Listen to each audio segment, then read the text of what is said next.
بسم الله الرحمن الرحيم الحمد لله رب العالمين والصلاة والسلام على سيدنا محمد وعلى آله وصحبه أجمعين. Bienvenue les frères dans ce cours, Inch'Allah, qui sera le premier cours, j'espère une série de cours de langue arabe, Inch'Allah. Alors par rapport à, comment ça va se passer, on va essayer au maximum de parler en arabe, de parler ou d'écrire en arabe, en expliquant ce qu'il y a besoin d'expliquer en français, surtout au début, mais Inch'Allah, si on peut, de plus en plus, on enlèvera le français entre nous, Inch'Allah. Et de garder au maximum les définitions en arabe, en les expliquant bien sûr en français, parce qu'on a besoin pour comprendre. Mais voilà, les garder en arabe, et je vous demanderai de les réécrire en arabe, Inch'Allah, dans votre cahier. Et voilà, si vous avez vraiment besoin du français pour, euh, pour les recomprendre plus tard, à froid, on va dire, et bien de marquer vraiment ce que vous avez besoin, et voilà, d'essayer au maximum au fur et à mesure d'effacer le français, parce que l'arabe, ça s'apprend en arabe, c'est une façon de penser, c'est une façon de parler qui est complètement différente du français, donc des fois les traductions ne sont pas top, surtout dans la grammaire. Et donc voilà, Inch'Allah, on va essayer de faire comme ça. À savoir qu'il ne faut pas s'inquiéter, là pour l'instant le tableau il a l'air chargé en arabe, ça peut faire peur, ça peut avoir l'air dur. En bref, c'est très facile, Inch'Allah, et une fois qu'on aura expliqué, tout s'éclaircira et voilà. Alors, bismillah. On va commencer par un cours de grammaire. Voilà, vraiment les bases de la langue arabe. Qu'est-ce que c'est que la langue arabe? Déjà de base. Donc, comme chaque langue, c'est une langue qui est constituée de phrases qui sont elles-mêmes constituées de euh, différentes sortes de mots, différentes sortes de kalima. On appelle ça en arabe. Le mot, on appellera ça kalima. Et le kalima, elle a comment dire, il y a trois sortes de kalima. Il y a trois sortes de mots en arabe. C'est-à-dire que si tu ouvres un livre devant toi, que tu pointes le doigt sur n'importe quel mot, ça sera forcément soit un ism, soit un fi'l, soit une harf. Voilà, c'est les trois catégories de mots en arabe, il n'y en a pas quatre. Alors, on va commencer par l'ism. Qu'est-ce que c'est un ism? Qu'on pourrait traduire en français par le nom. Un nom. Ma dalla ala ma'nan duna zaman. Ma dalla ala ma'nan. Al-ma'na, c'est le sens, la signification. Ça veut dire. Ma dalla ala ma'na, c'est-à-dire le ism, c'est un mot qui nous rapporte vers une signification. Douna zaman, sans temps. Az-zaman, c'est le temps. Qu'est-ce que ça veut dire tout ça? Ça veut dire que la spécificité de al-ism, c'est que c'est un mot qui nous rapporte une signification, mais qui ne nous rapporte pas son temps. Comme par exemple, on pourrait dire un tableau, sabora, un tableau, ça nous ramène une signification. Quand je dis sabora ou que je dis tableau en français, on sait de quoi je parle. Mais par contre, est-ce que ça ramène un temps particulier? Ça ramène un passé, un présent? Non, ça ne ramène pas ce genre d'information. Ça ramène juste l'information du sens de quoi je parle. Quand je parle de kursi, par exemple, je parle d'une chaise. Je parle de sarir, je parle d'un lit. Ça rapporte une information sur la signification. Par contre, ça ne rapporte pas d'information sur le temps.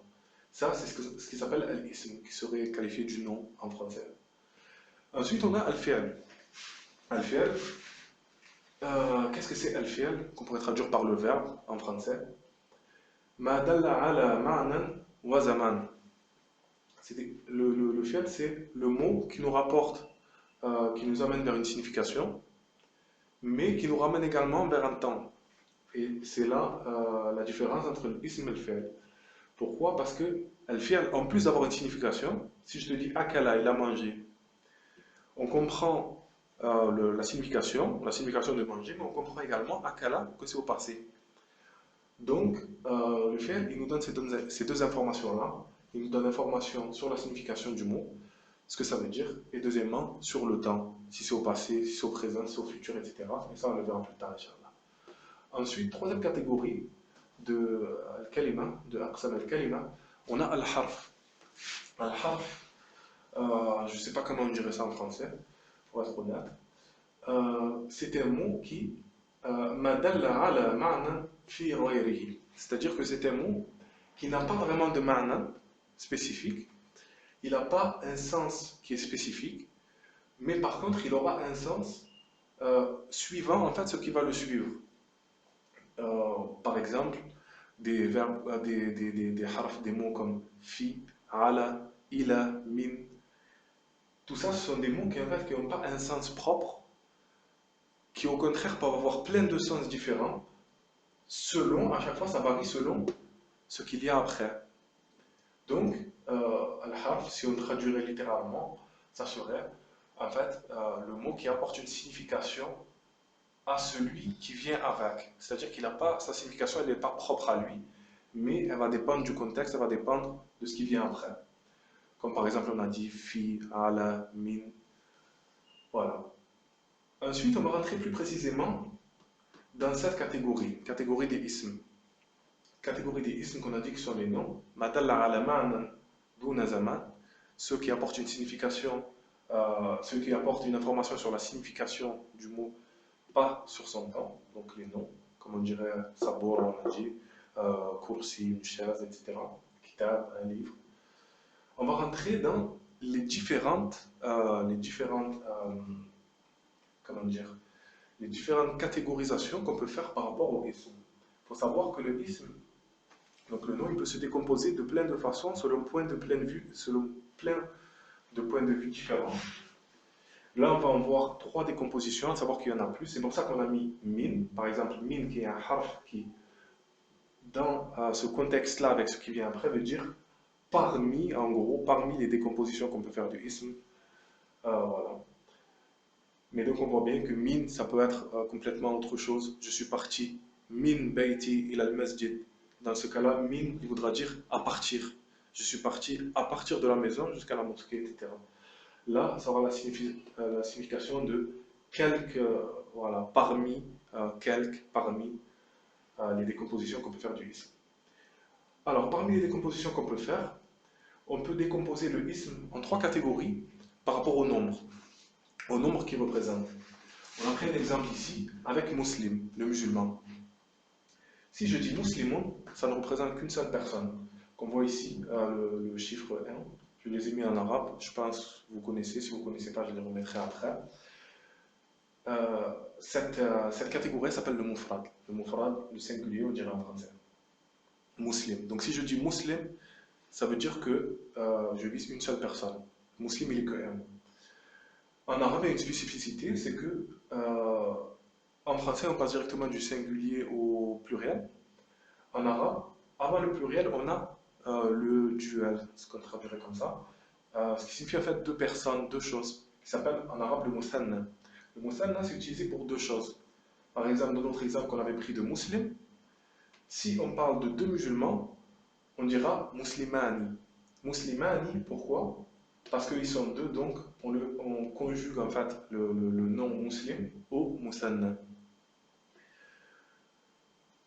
Ensuite, qu'est-ce qu'on a? Au-dessus de 2, je l'ai représenté comme ça, je pense que c'est comme ça qu'on le fait, je ne suis pas sûr. Mais au-dessus de 2, tout ce qui est au-dessus de 2, on utilise ce qui s'appelle le jam, la catégorie du jam, qui représente ce qu'il y a au-dessus de 2 jusqu'à ce que tu veux. Donc si, toujours dans notre exemple de muslim, s'il y a plus de 2 musulmans, il y en a 3, il y en a 10, il y en a 20, on dira muslimouna, et ça sera al-jama. Donc le mufrad, singulier, le musanna, le duel, j'ai déjà vu ça dans les traductions, et le jam, le pluriel. Ça, c'est la décomposition qu'on peut faire du ism par rapport au nombre qui est représenté par ce ism. Là, on a mis muslim, ça aurait pu être kitab. Kitab, c'est un livre. Kitaban, 2 livres. Le jam, il sera différent. Là, ce sera kutub. Mais voilà, kutub, ça représente plus de 2 livres. On peut faire une autre décomposition du ism en partant d'un autre point de vue. En partant du point de vue, par exemple, du sexe, si on peut dire, de la personne désignée en fait par le ism. Ça peut être le sexe physique, un homme ou une femme, mais ça peut être aussi tous les mots qui n'ont pas de sexe, comme on dirait un tableau, une chaise, etc., qui ont un genre, voilà, je crois qu'on dit genre. Même en français, on dit une chaise, pas un chaise, voilà, c'est pareil, il y a des mots en arabe qui sont classés, du coup, selon ces deux catégories qui sont al-muzakkar et le mu'annas. Al-muzakkar qui représente le masculin et le muannas qui représente le féminin. Alors là, on a regardé le même exemple du muslim. Si je dis muslim, ça sera un garçon. Pourquoi? Parce que muslim est muzakkar. Si je dis muslimatun, ça sera une fille. Pourquoi? Parce que c'est muannas. Donc voilà, selon le point de vue du sexe ou du genre, euh, le ism se décompose en ces deux catégories, muzakkar ou muannas. Ensuite, une troisième décomposition qu'on peut faire, c'est al-ma'rifa et al-nakira. Le ism, il peut être soit ma'rifa, soit nakira. Qu'est-ce que ça veut dire? En français, on dirait que ma'rifa, c'est la chose définie, et nakira, c'est la chose indéfinie. Ce qui veut dire, on va prendre toujours le même exemple de muslim. Si je dis al-muslim, le alif lam ici, qui se pose devant le mot muslim, on pourrait le comparer à le en français. Al-muslim, ça veut dire le musulman, c'est-à-dire, je le définis, je parle d'une seule personne, d'une personne bien précise. Si je te dis j'ai vu le musulman, c'est sous-entendu que soit je te le montre du doigt, je sais qui c'est, soit par exemple on aurait parlé avant de quelqu'un et je te l'aurais dit, mais en tout cas, ça veut dire que tu désignes quelqu'un spécifiquement. Nakira, c'est le contraire.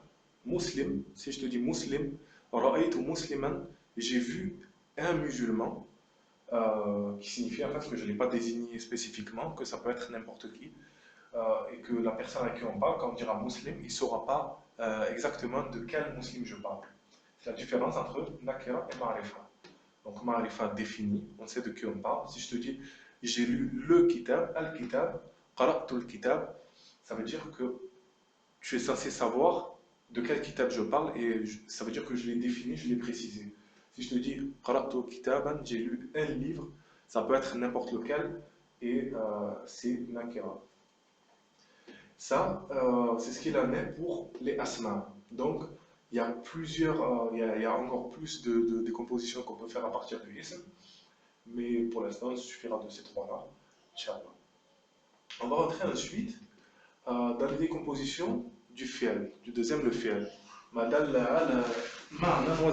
Celui, le mot, le kalima, qui nous apporte une information sur la signification et qui nous apporte une information sur le temps. Alors ce fi'l, ce verbe, comme on pourrait dire en français, il se décompose en trois catégories qui sont al-madi, al-mudari' et al-amr. On va commencer par le fi'l al-madi, première catégorie, qui est la définition, sa définition du fi'l al-madi, ma dalla ala hadathin qad intaha. Ce qui veut dire, le fi'l al-madi, il nous rapporte une information sur un hadath, sur un fait, sur un événement, qad intaha, qui est à l'heure où on parle, qui est terminé. On a pris plusieurs exemples de verbes, de fi'l au mardi. Fa'ala, akala, kharaja, istaghfara. Fa'ala qui veut dire faire. Quand on dit fa'ala, ça veut dire il a fait. Akala, il a mangé. Kharaja, il est sorti. Istaghfara, il a demandé pardon. Tout ça, ça nous apporte déjà, ces verbes nous apportent donc ce qu'on a dit ma'na, il nous apporte une signification et il nous apporte zaman. Quel zaman il nous apporte, quel temps il nous apporte? Là pour l'instant, sur le mardi, il nous apporte le temps de passer. Si je te dis kharaja, ça veut dire il est sorti, ça veut dire à l'heure où je te dis qu'il est sorti, c'est déjà fait et c'est déjà terminé. Akala, il a déjà mangé, ça y est, c'est fini. Alors la deuxième catégorie de fi'l, on a le fi'l mudari'. Le fi'l mudari', qu'est-ce que c'est? C'est ma dalla ala hadathin yaqa'u al-an aw sayaqa'. C'est-à-dire, ma dalla ala hadath, ça nous rapporte, en fait, comment dire, ça nous signifie un événement, hadath, un événement, un fait. Yaqa'u al-an, al-an c'est tout de suite, soit il est en train de se passer, au moment où on parle, soit sayaqa', soit plus tard il va se passer dans le futur. Les deux, donc ce qu'on pourrait appeler le présent et le passé, ils sont en arabe le fi'l mudari' dans une seule et même catégorie. Car en fait, sayaqa, le mustaqbal, comme on dit, le futur, il sera en fait dans le même mode, sauf qu'on rajoutera quelque chose. On rajoutera quelque chose, mais ça on verra plus tard. Mais en tout cas, le fi'l en lui-même, il ne changera pas. le verbe en lui-même ne change pas. C'est juste qu'on va apporter une préposition, je ne sais pas comment dire. Voilà. Donc, alors, on a pris les mêmes exemples. Yafalu, yakulu, yakhruju, yastaghfiru.